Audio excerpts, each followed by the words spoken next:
The phone vibrated on the kitchen counter, its buzz slicing through the stillness of the midnight apartment like a scream. I froze, my hand hovering over the kettle, steam curling around my fingers. The screen glowed with the name Mark. My wife's ex. At 12:17 a.m. My pulse thudded in my ears, a primal rhythm warning me to look away, to pretend I hadn't seen it. But the message preview burned into my retinas. Can't stop thinking about you. The plan? The kettle screeched, and I yanked it off the stove, my hands trembling as the world tilted. Lila was upstairs, supposedly asleep. We'd been married 3 years, together for 5, and I thought I knew her.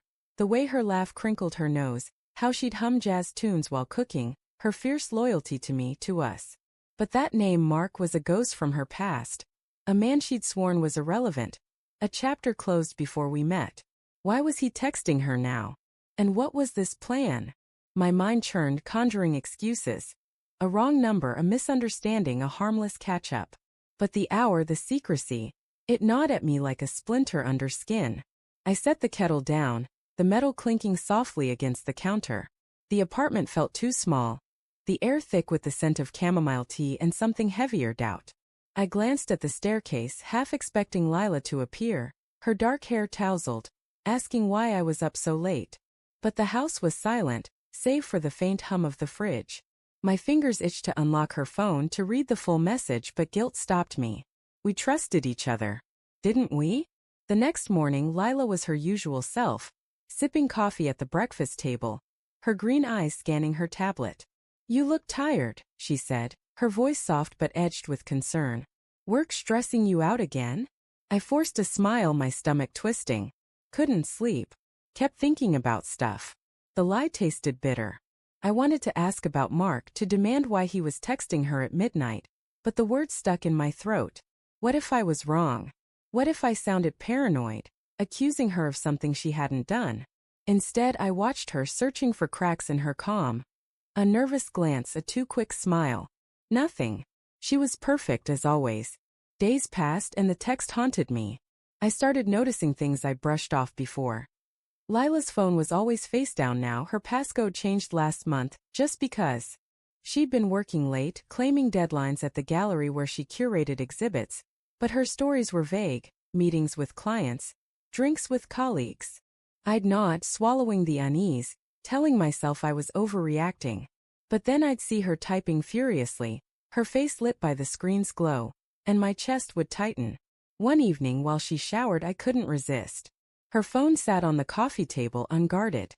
My heart pounded as I picked it up, the device cold against my palm. I typed the new passcode, her birth year, a guess, and it unlocked. My breath caught as I opened her messages. The thread with Mark was gone, deleted. But there was a new one with a contact labeled M. No last name. I scrolled, my eyes burning as I read. "Meet me at the loft tomorrow, 8 p.m. He won't suspect." And her reply, "I'll be there. I need this." Need what? My vision blurred, the words swimming. The shower stopped and I locked the phone, my hands shaking as I set it back exactly as I'd found it.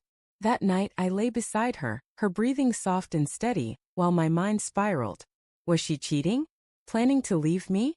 Or was it something else, something worse? I remembered Mark from her stories. Charming, reckless, a geneticist with a sharp mind and sharper ambition. She'd left him because he was too intense, she'd said, but there was always a flicker in her eyes when she mentioned him. A mix of regret and something I couldn't name. Now that flicker felt like a warning.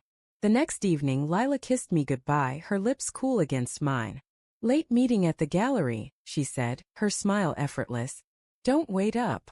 I nodded, my throat tight, and watched her leave, her coat swishing as she stepped into the dusk. I waited 10 minutes, then grabbed my keys. I had to know. The loft was in a gritty part of town, a converted warehouse with dim streetlights casting long shadows. I parked a block away, my heart hammering as I spotted her car. The building's windows glowed faintly, and I crept closer, the air sharp with the scent of damp concrete and rust. Through a cracked window I heard voices, hers low and urgent, and his smooth and commanding. I couldn't make out words, but the intimacy in their tones cut deeper than any blade. My knees buckled and I leaned against the wall, the rough brick scraping my palm. I don't know how long I stood there, frozen, listening to fragments of their conversation. Better for the future. He doesn't understand. Each phrase was a shard of glass, slicing through the life I thought we had. I wanted to barge in, to scream, to demand answers, but my body wouldn't move. Instead, I pulled out my phone and started recording, capturing their muffled voices, the damning evidence of her betrayal. Back home, I played the audio, my hands trembling as I listened. His DNA isn't optimal, Mark said, his voice clinical. You want the best for your child, don't you? Lila's reply was soft, almost broken. I love him, Mark, but you're right. Your heritage, your genes, it's superior. The words hit like a fist, knocking the air from my lungs. She wanted a child, not with me but with him. Because of his better DNA. The room spun and I clutched the counter, bile rising in my throat. I confronted her when she got home, her face pale as she stepped through the door. What's this? I played the audio, watching her eyes widen then narrow. You spied on me? She snapped, but her voice shook. Tell me I'm wrong, I said, my voice breaking. Tell me you're not planning to have a kid with him because of his DNA. She sank onto the couch, her hands twisting in her lap. It's not what you think, she whispered, but her eyes wouldn't meet mine. Mark, he's been helping me. We've been talking about options. I didn't want to hurt you. Options. I laughed, the sound raw and ugly. You're sneaking around with your ex, talking about his superior genes. How is that not betrayal? Tears spilled down her cheeks, but she didn't deny it. I want a family, Tom. But we've been trying and it's not working. Mark offered a solution. Artificial insemination. No cheating, just science. Her words should have soothed me, but they didn't. They were a different kind of betrayal, a rejection of me, of us, of everything I thought we were. You didn't trust me enough to tell me, I said, my voice barely audible.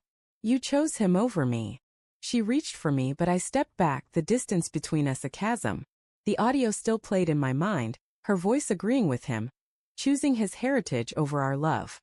I walked out, the door slamming behind me, the sound echoing like the end of everything. In the days that followed, I replayed that night, wondering if I'd overreacted, if I could have listened more, fought harder. But the truth was uglier than infidelity.